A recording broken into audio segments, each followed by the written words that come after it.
तो तू बतावा ना हो, कम कर बेसी ना बढ़ावा ना हो। सही सही एक तू बतावा ना हो, कम कर बेसी ना बढ़ावा ना हो। किनके देवे के बाटे सोना साली के हो, किनके देवे के बाटे सोना साली के हो। बोलता भाव भाव ठलाली के हो, बोलता भाव भाव ठलाली के हो। Mix by AG recording studio.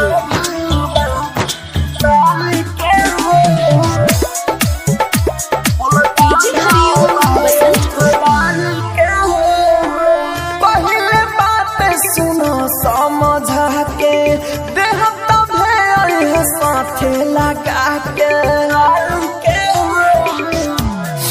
सुनना पहले बात तो समझा के देह तभे साथे लगा के संगे संगे बता दाना बाली के हो, संगे संगे बता दाना बाली के हो।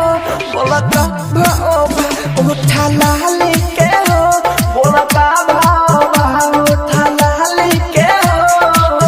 Mix by AG recording studio.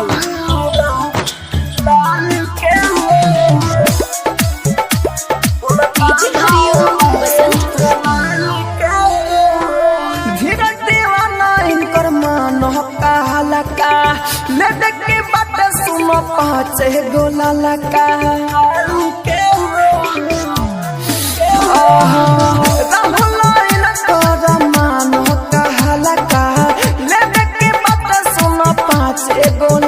नहीं लेते बात